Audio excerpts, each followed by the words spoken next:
En 1997, 20th Century Fox estrenó Anastasia, la historia de la princesa Anastasia Nikolayevna, conocida también como Gran Duquesa de Rusia. Anastasia fue la más joven descendiente de la familia Romanov, última dinastía rusa que estuvo en el poder por más de 3 siglos hasta la Revolución Rusa en 1917 y quienes fueran asesinados en 1918. Durante casi un siglo, el paradero de Anastasia fue un misterio, ya que no habían encontrado un cuerpo que confirmara su muerte, por lo que muchas teorías, infinitas declaraciones, juicios y hasta personas afirmando ser la princesa hicieron de este atroz acontecimiento una historia que en numerosas ocasiones ha sido llevada al cine, a la televisión y a diversas obras literarias. A diferencia de la película animada, en la que hay una hermosa historia de amor, un emotivo reencuentro familiar y hasta toques místicos de magia y criaturas del más allá, la verdadera historia de Anastasia y su familia es todo lo contrario. Y es por ello que hoy presentamos los secretos oscuros de Anastasia. Hola, soy Ileana y te invito a ver conmigo esta historia.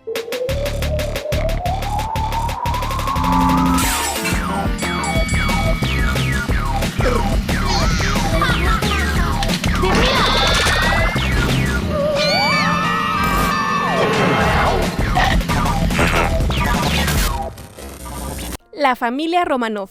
Al morir Alejandro III, Nicolás II, el joven e inexperto hijo mayor del zar, subió al poder, pero en aquel momento Rusia se encontraba en una situación llena de cambios para los que definitivamente Nicolás no estaba listo. La nación pasaba por una profunda crisis social y política y necesitaba nuevas reformas, pero sobre todo necesitaba un líder. Cosa que Nicolás no sería. Nicolás se casó con la nieta de la reina Victoria, Alix de Hesse, quien tomaría el nombre de Alejandra Fyodorovna Romanova al convertirse a la ortodoxia. La relación de los ahora zares de Rusia era como de película. Había un amor tan real entre ellos y eran muy devotos el uno del otro, no como pasaba en la mayoría de las parejas de la realeza, donde los matrimonios, además de ser arreglados, no tenían amor de verdad. Dicho amor tuvo como fruto 5 hijos. Anastasia Nikolayevna Romanov fue la hermana menor de Olga, Tatiana y María, y la hermana mayor de Alexei, quien sería el futuro zar del imperio. Pero a pesar del gran amor que existía en la familia, los Romanov no eran queridos por el pueblo. El zar era conocido como Nicolás el Sanguinario debido a que su reinado inició con la tragedia de Yodinka, donde murieron más de 2000 personas, e incluso Alejandra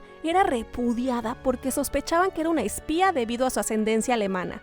Al interior del palacio, la familia real estaba desconectada del pueblo ruso, no salían de sus lujosos castillos y se encontraban completamente alejados de la realidad que golpeaba a Rusia. Los Romanov eran una familia cariñosa donde los padres amaban inmensamente a sus hijos, los atendían, platicaban, jugaban, hacían sus comidas juntos. Se dice que la única motivación de Nicolás II era su tranquila vida familiar, en la que los niños jugaban y se molestaban como cualquier otro. Vivían una vida feliz, pero ninguno de ellos estaba consciente de lo que pasaba fuera de las puertas de su palacio. La gente moría de hambre, no había trabajo, la economía se encontraba aislada del mercado europeo y el pueblo ruso se encontraba bajo el régimen represivo del imperio, es decir, bajo el mandato de la familia de Anastasia. El secreto de familia. La familia tenía un secreto que nadie afuera del palacio conocía, y es que Alexei, el heredero del imperio ruso, padecía hemofilia, enfermedad donde la sangre no coagula como debe, por lo que hasta el más pequeño golpecito puede convertirse en una prolongada hemorragia interna. La hemofilia no tiene cura, aunque sí puede ser tratada. Pero hay que pensar que esto sucedió a principios del siglo XX, donde la medicina no era tan avanzada como ahora, e incluso los médicos que habían revisado al joven zarevich diagnosticaban que el pequeño no viviría mucho más, por lo que Alix desesperadamente buscaba alternativas, hasta que una amiga le platicó de un sanador que hacía milagros, Rasputín. ¿Quién fue Rasputín? Rasputín no fue un loco mago capaz de lanzar conjuros o hacer magia. Grigori Yefimovich Rasputín había llevado una vida similar a la de cualquier campesino siberiano. Se casó, tuvo hijos y trabajaba en su granja, hasta que un día tuvo una revelación y huyó de su hogar para recluirse en un monasterio y después unirse a una secta cristiana llamada Klisti, o flagelantes, y que también se hacían llamar gente de Dios. Este grupo creía que para llegar a la fe verdadera era necesario el dolor, pero fueron condenados por la Iglesia Ortodoxa rusa.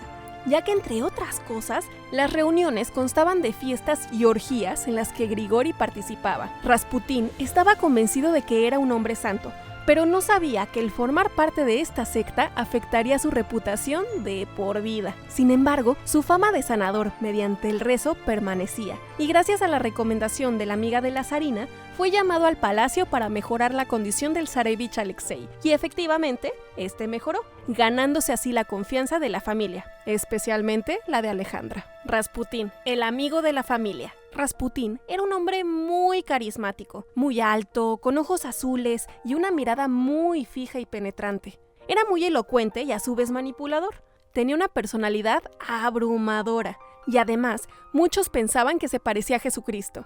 Su presencia en el palacio cada vez era más recurrente y se volvió tan necesaria que se convirtió en amigo cercano de la familia. Gracias a las milagrosas curas que hacía con el zarevich, y que al parecer no era más que una hipnosis, la zarina confiaba ciegamente en él, al grado que lo convirtió en su protegido, e incluso era involucrado en la toma de decisiones políticas. Esto no cayó muy en gracia con los miembros del gobierno y de la corte, quienes creían que la influencia del monje sobre los zares era demasiada y a la vez peligrosa, por lo que después de muchos planes fallidos para alejarlo de la familia real, crearon un plan para asesinarlo, el cual fue realizado exitosamente. La caída de los Románov.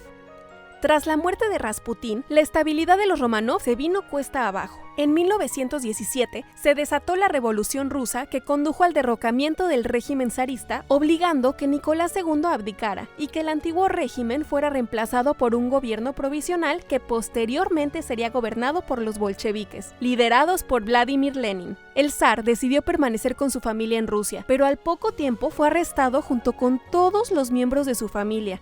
Y pensar que de haber tomado otra decisión, la historia podría haber sido distinta. Para marzo de 1918, se había desatado una guerra civil entre bolcheviques y antibolcheviques. El Ejército Blanco, como también se conoció a los antibolcheviques, buscaba un proceso público para el antiguo zar, pero para impedirlo, los bolcheviques decidieron ejecutar en secreto a toda la familia imperial. El 17 de julio de 1918, los 7 miembros de la familia, junto con 4 de sus más fieles sirvientes, fueron brutalmente ejecutados en una casa de Caterimburgo, donde se encontraban bajo arresto domiciliario y aislados de cualquier contacto con el exterior.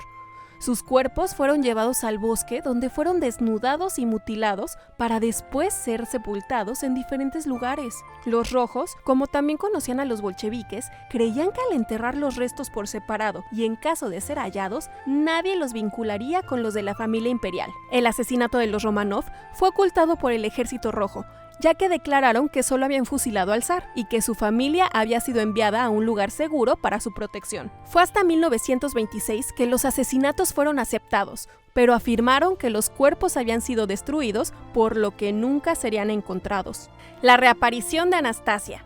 Al desconocer el destino de la zarina y sus hijos, surgieron muchas teorías sobre sus paraderos, e incluso había personas que se hicieron pasar por los miembros imperiales. Hubo al menos 10 mujeres que se hicieron pasar por Anastasia. El caso más famoso es el de Anna Anderson, quien incluso llegó a los tribunales asegurando que ella era la verdadera princesa. Anna fue encontrada a punto de suicidarse en un puente de Alemania y fue llevada a una institución psiquiátrica donde 2 años más tarde afirmó ser la duquesa Anastasia, argumentando que se había hecho pasar por muerta entre los cadáveres de su familia y que pudo escapar gracias a la ayuda de un soldado. Ana contaba cosas sobre Anastasia que, según se decía, solo la verdadera gran duquesa podía saber. Incluso, algunos familiares de los Románov tenían sus dudas, aunque nadie estuvo 100% convencido. Hasta su muerte en 1984, Ana seguía afirmando que era la duquesa, y a pesar de los juicios donde se declaró que no había suficiente evidencia para confirmarlo, la duda seguía presente. En 1994 se hizo un estudio de ADN donde se logró autenticar que Ana en realidad se llamaba Franziska Szankowska, una obrera nacida en Polonia con un importante historial de enfermedades mentales que había desaparecido en 1920 después de perder la memoria. Se cree que Ana asumió los relatos que su esposo le había contado de Anastasia, tal como si fueran los de su propia vida. ¿Y su esposo? ¿Qué ese qué? Pues resulta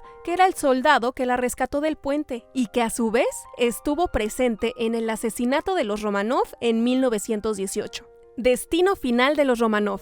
En 1979, varios restos humanos se encontraron en un bosque, aunque fue hasta 1989 que la noticia se hizo pública. Los cuerpos fueron exhumados un par de años después y fueron sometidos a análisis de ADN, los cuales confirmaron la identidad de los restos. Sin duda, pertenecían a la familia Romanov y a sus sirvientes, aunque estaban incompletos porque faltaban los cuerpos de Alexei y de quien creían era Anastasia, lo cual seguía fortaleciendo la teoría de que la duquesa había sobrevivido a la masacre. Poco tiempo después, científicos rusos afirmaron que el cuerpo que faltaba era el de María, ya que habían logrado identificar a Anastasia, poniendo así fin a la famosa historia de la princesa perdida. En 2007 se encontró otra tumba en un bosque cercano a Ekaterimburgo, y ahí encontraron un par de osamentas que al analizarlas demostraron ser la del zarevich Alexei y de la gran princesa María. Además de los huesos, encontraron dientes y balas de diferente calibre. Los restos de la familia real fueron trasladados a la Catedral de San Pedro y San Pablo